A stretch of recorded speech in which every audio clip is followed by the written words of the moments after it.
ভূত বাগানের কথামালায় শুনছেন পশ্চিমবঙ্গ মধ্যশিক্ষা পর্ষদের মাধ্যমিক পরীক্ষা সিলেবাসের বাংলা গল্প মতি নন্দীর কোনি। আজ গল্পটির 11 অধ্যায় শুনছেন।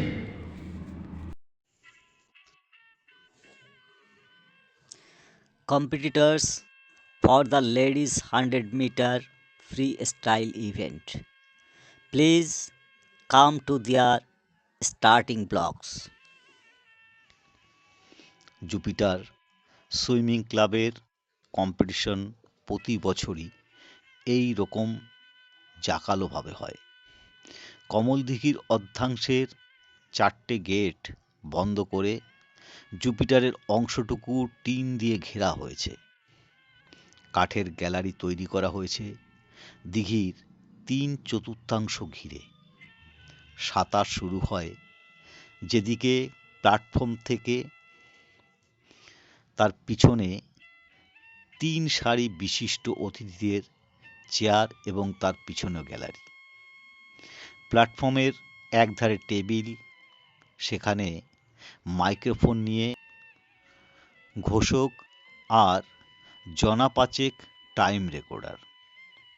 বুকে ব্যাজ ঝুলিয়ে কয়েকটা সুভিনিয়র হাতে ধীরেন ঘোষ বিশিষ্ট অতিথিদের তদারকিতে ব্যস্ত।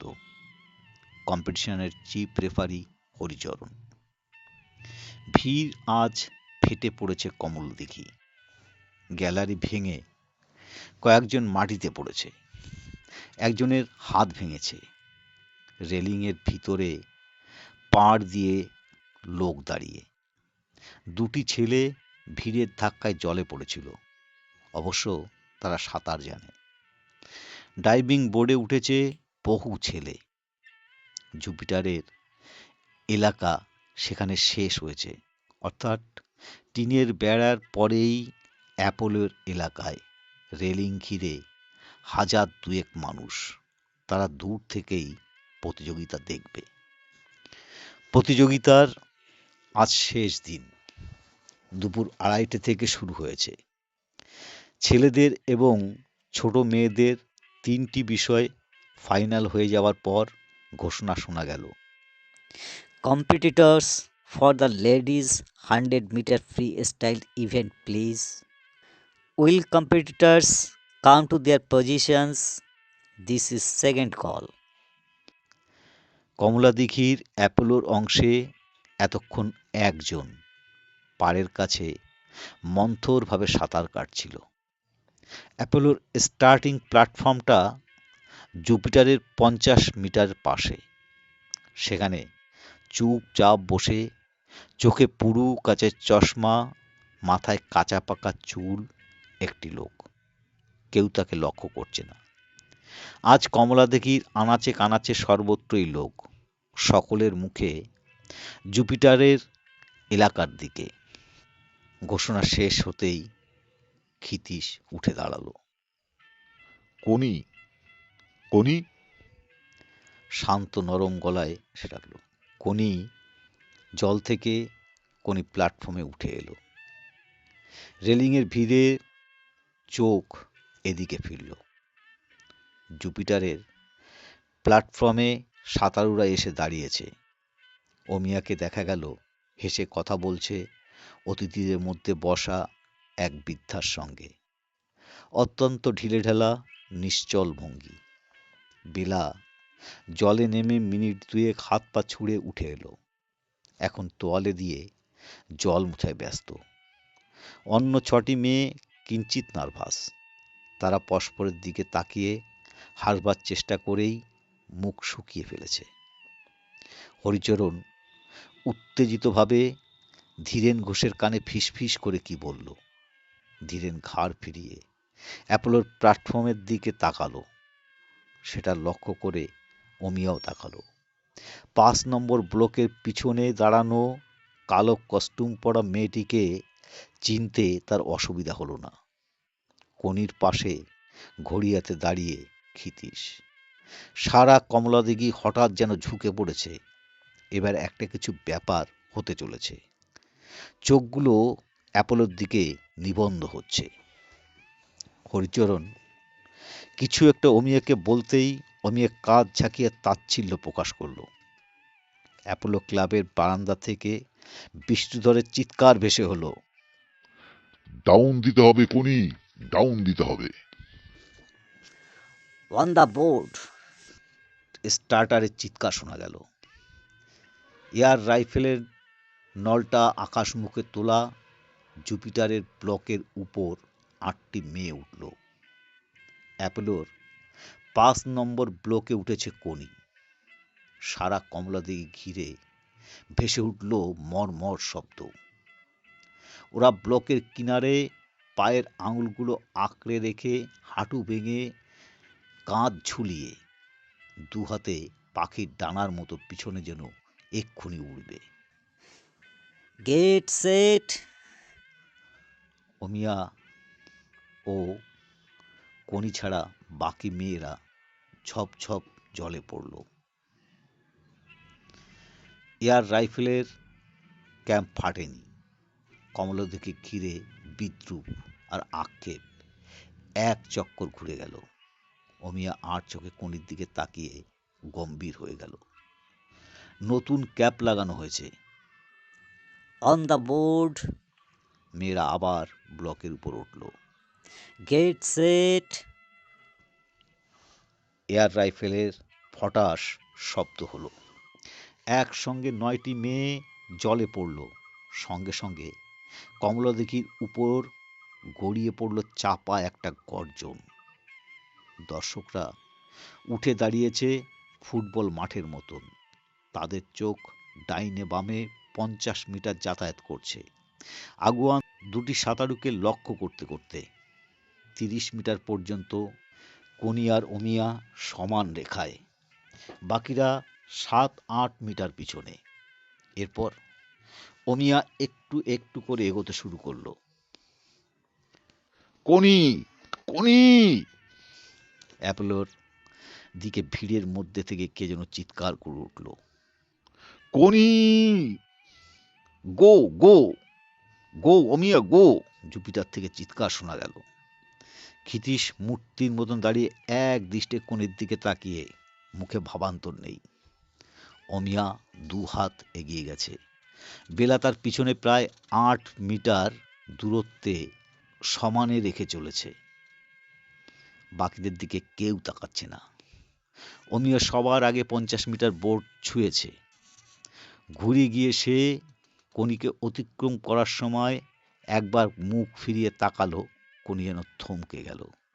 এরপরই বোর্ড ছুঁয়ে ঘুরেই টর্পেডের মতো ছিটকে এলো।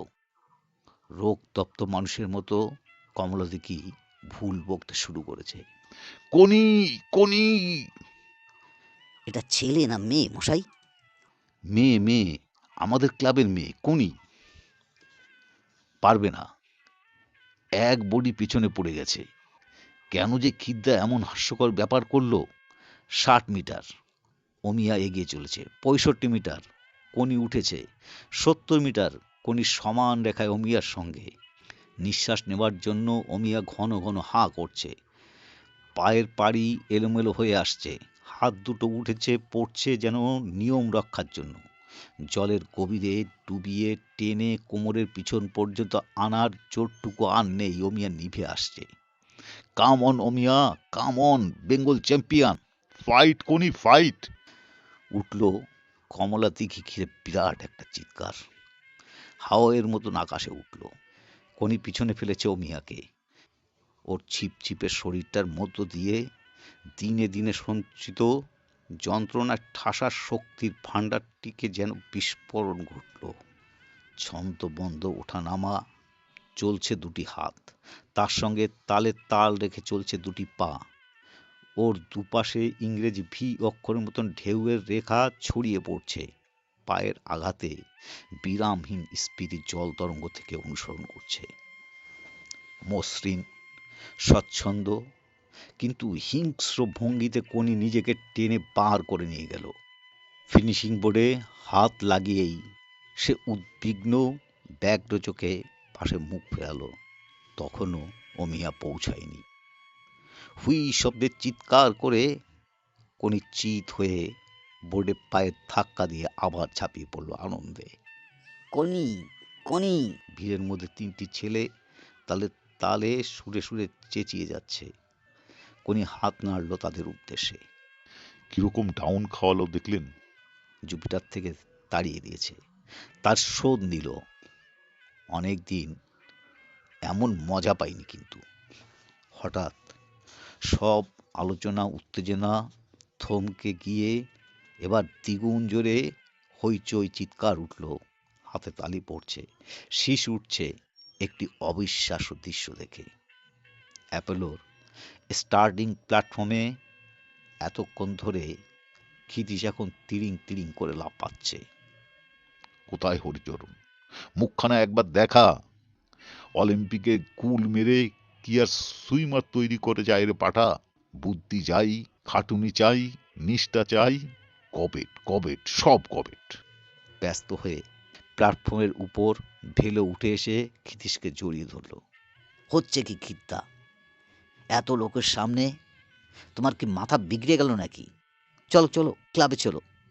বিষ্ণুধর ওদিকে এক্সাইটমেন্ট সেন্সলেস হয়ে পড়েছিল। এই কোনি উঠে আয়। ক্লাবের বারান্দার বেঞ্চে শুয়েছিল বিষ্ণুধর।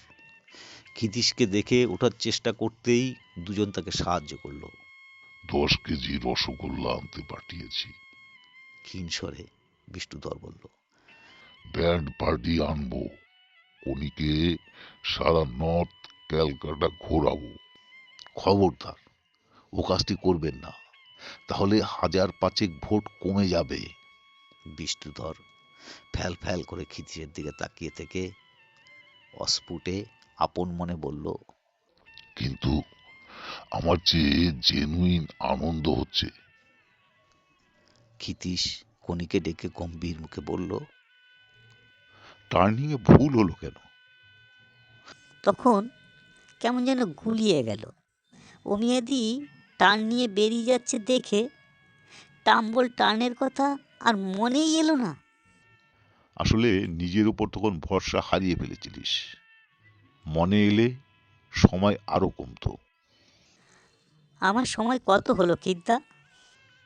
বুক পকেট থেকে ঘড়ি বার করে তাকিয়েই ক্ষিতীশ ভ্রু কুঞ্চিত হলো। ক্রমশ মুখটা সুপ্রতিভ হয়ে উঠল। ভুলে গেছি রে, ফিনিশের সময় এমন এক্সাইটমেন্ট চারিদিকে। তবে বেঙ্গল রেকর্ড নিশ্চয়ই আজ ভেঙেছিস। ইস, সময়টা যদি রাখতুম। কিদ্দা, আমার যে এখন প্রজাপতিতে যেতে হবে। দেরি হলে বৌদি রাগ করবে তো। হ্যাঁ হ্যাঁ, দেরি করিসনি আর। ক্ষিতীশ ব্যস্ত হলো। কিন্তু কোনি ইতস্তত করছে দেখে জিজ্ঞাসা করলো, কি হলো? কানে কানে বলবো। ক্ষিতীশ নিচু করলো মাথাটা। রসগোল্লা আনতে পাঠিয়েছে না? তাই তো, নিশ্চয়ই ভেলোটা আনতে গেছে। তাহলে আজ আর তোর বরাতে রসগোল্লা নেই। কে বললে নেই? বিষ্ণুধর গর্জে উঠল। ব্যান্ড পার্টি ঘোরানো গেল না, রসগোল্লার হাড়িটাই তার বদলে প্রজাপতি ঘুরে আসবে। তাহলে তোর বৌদির রাগও চল হয়ে যাবে। সেদিন রাত্রে বাড়ি ফিরে ক্ষিতীশের প্রতি লীলাবতীর প্রথম মুক্তি। অত লোকের সামনে এই বুড়ো বয়সে ধেই ধেই করে নাচছিলে কেন? লজ্জায় মাথা কাটা যাচ্ছিল। সবার সামনে অসভ্যতা। দোকানের মেয়েরাও দেখলো তো। ক্ষিতীশ মাথা চুলকোতে চুলকোতে কোণের দিকে তাকালো। তোর বৌদি জানলো কি করে? ফিস ফিস করে কোনি বলল, বৌদি দেখতে গেছিল। আমি বলেছিলুম আজকে সাঁতারের কথাটা, নইলে ছুটি পেতুম না তো। তারপর হেসে বলল, বৌদি আমার মাপ নিয়েছে, একটা ফ্রক করে দেবে। লাজুক স্বরে বলল, বৌদি বলেছে ইন্ডিয়া রেকর্ড করলে সিল্কের শাড়ি দেবে। কোনিকে বাড়ি পৌঁছে দেওয়ার পথে ক্ষিতীশ জিজ্ঞাসা করলো। কি মনে হচ্ছিল রে তোর যখন সাঁতরাচ্ছিলিস? কোনি অনেকক্ষণ চুপ করে হাঁটল। তারপর স্বপ্নের ঘোরে যেন কথা বলছে এমনভাবে বলল, জানো কি দা, রোজ যখন প্র্যাকটিস করি তখন জলের মধ্যে নিচের থেকে তাকিয়ে মনে হয় আমার সঙ্গে সঙ্গে একটা মুখও এগিয়ে চলছে। বড্ড ভয় করে তখন। মুখটা কেমন দেখতে রে? দাদার মতো, আর ছিল আমার সঙ্গে। গল্পের পরবর্তী অধ্যায় শুনতে চ্যানেলটিকে সাবস্ক্রাইব করে রাখুন।